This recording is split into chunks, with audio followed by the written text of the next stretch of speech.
Chers amis, bonjour. Nous sommes le dimanche 17 juillet 2022. Il est 7h30. Quelques news de l'Arménie de l'Artsakh et de la diaspora arménienne. Tout d'abord, l'événement, donc hier, l'événement politique, était hier à Tbilissi, donc capitale de la Géorgie, la rencontre entre le ministre arménien des Affaires étrangères, Arat Mirzoyan, et son homologue azéri, Ceyhun Bayramov. C'était la première rencontre directe entre les deux hommes, entre les deux diplomaties en fait, de l'Arménie et de l'Azerbaïdjan, depuis la fin de la guerre de 2020. Voilà, donc c'est une chose importante, sans l'intermédiaire de l'Europe, sans l'intermédiaire du groupe de Minsk, sans l'intermédiaire de la Russie. C'était des pourparlers directs, donc entre les deux diplomaties, à Tbilissi, organisés sans doute par la Géorgie, amis de la Turquie et de l'Azerbaïdjan, et accessoirement l'Arménie. Rien n'a filtré en fait suite à ces rencontres qui ont duré quand même même plus de 2 heures. On saura peut-être plus aujourd'hui. L'AFP, donc les communiqués de l'AFP ce matin et hier soir, n'ont pas indiqué le caractère, justement, la teneur de la rencontre, mais ont indiqué que c'était quand même des rencontres très très importantes pour les deux pays qui sont en situation de guerre. Voilà, donc voilà. Et donc on saura peut-être aujourd'hui un peu plus la teneur de cette rencontre. Sans doute il était question des frontières de l'Arménie et de l'Azerbaïdjan, bien sûr. Sans doute il a été question des prisonniers de guerre arméniens toujours détenus par l'Azerbaïdjan. Et sans doute qu'il a été question aussi de la situation en Artsakh et puis dans la région, voilà, et puis avec les pourparlers peut-être arméno-turcs aussi. On verra ce qui a été évoqué, mais de toute façon, un dialogue c'est toujours meilleur que la guerre, voilà, tout simplement. Je pense que c'est une bonne chose, et puis après on verra au fur et à mesure, donc l'Arménie avancera si elle ne se fait pas, comment dirais-je, manger par la Turquie et la Russie, donc on verra donc l'avenir. Mais enfin, le peuple arménien est là, je crois qu'aussi on a des gens qui aiment leur pays et nous lutterons jusqu'au bout. Ils lutteront jusqu'au bout, ceux qui vivent en Arménie, et nous ici en diaspora, nous serons toujours derrière l'Arménie, quoi qu'il en soit. Oui, l'affaire donc Franck Papazian, Mourad Papazian, donc refoulé depuis Zvartnots en Arménie, lui il se rendait, il est revenu en France. L'affaire continue à faire des vagues, bien sûr. Une nouvelle fois. Donc, au niveau de l'Arménie, bon, même si peut-être Pachinian avait quelques éléments à reprocher à Mourad Papazian, mais on peut les reprocher sans refouler les gens, puisque Papazian était un opposant déclaré, notoire, connu, avec la FR Atashnak-Suchun. Mais c'est pas peut-être une façon de faire refouler des gens à la frontière, comme ça, surtout d'origine arménienne. Moi, je trouve que c'est pas bien d'une constitution. Il faut être légal, il faut faire respecter aussi la loi, tout simplement. Et ça, c'est pas chignant, ouais. Écoutez, c'est comme ça. Alors, triste, hier matin, donc la sergent-chef Christine Chichian, 37 ans, qui était une infirmière en fait, une infirmière au sein de l'armée arménienne. Elle était même responsable d'un centre médical militaire. Elle a disparu, donc elle est morte. La veille, elle a vu un accident donc, voiture. Voilà, elle n'a pas survécu à 37 ans. Donc Christine Chichian, Chichian est décédée. Une perte immense parce qu'elle était connue, elle était très appréciée donc dans ces unités donc de l'armée, partout où elle allait. Elle était originaire de la région de Chilak, voilà. Et je crois qu'elle est décédée dans la région de Tavouche, donc on voit une photo notamment, je pense que c'est Ijevan, la ville jumelle, de Valence, où elle elle effectuait son service, enfin son engagement au sein de l'armée. Oui, Gumli, la ville de Gumli qui fête aussi l'artisanat. Donc Gumli, la deuxième ville d'Arménie, qui a été en décembre 88, fortement sinistrée par le séisme du nord de l'Arménie.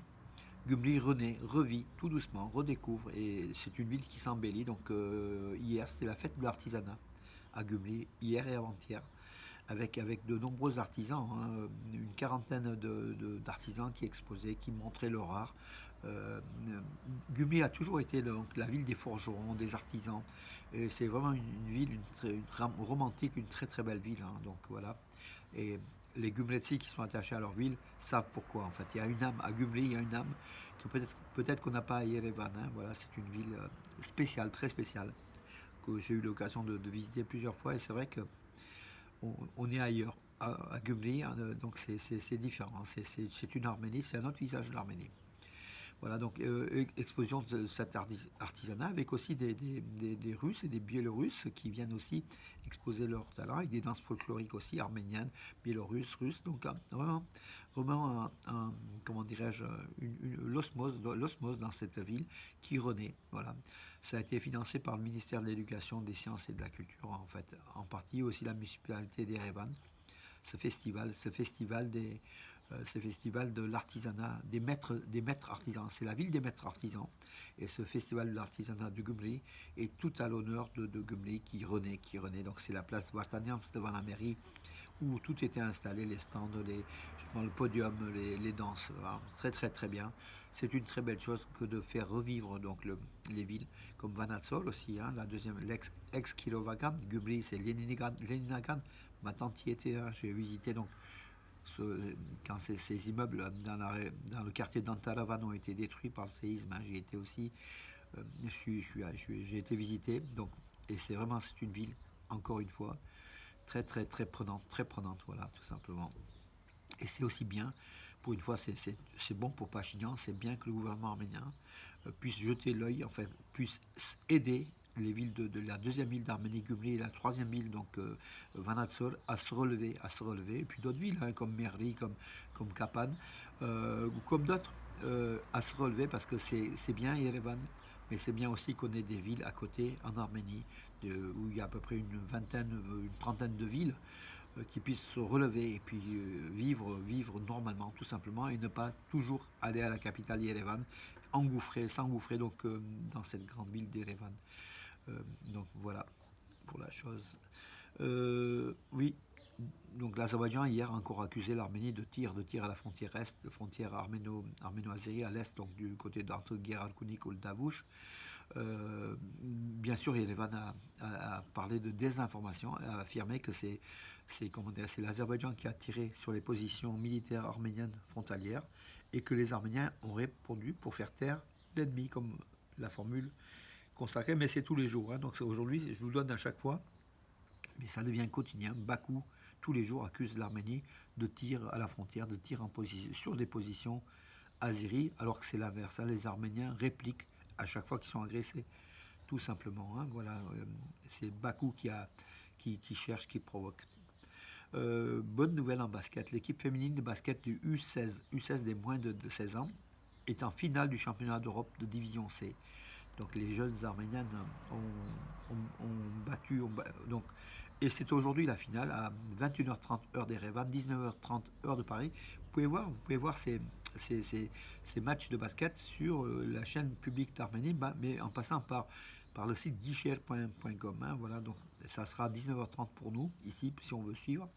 Donc l'Arménie a battu Malte 75-51 donc, et pour aller en finale. Voilà, bravo pour les Arméniennes. Chez les hommes aussi, hein, chez les garçons, 16 ans, c'est pareil. Les garçons sont aussi en finale. L'Arménie est en finale du groupe C, de la division C en fait, hein, troisième division européenne, mais c'est déjà ça, c'est déjà bien. Ce sont des victoires, hein, voilà, au niveau donc, du basket en Arménie. C'est particulièrement accéléré ces derniers temps. Je pense qu'il y a aussi des financements derrière qui arrivent, la fédération qui pousse, et peut-être aussi la politique de sport de haut niveau, hein, donc de l'Arménie, commence à faire ses premiers fruits, parce que c'est vrai qu'il y a du football, mais le basket c'était aussi une discipline, un sport majeur qui est important. Et puis notre Henrik Mkhitaryan, qui avait joué déjà en match amical avec son nouveau club, l'Inter de Milan, hier soir.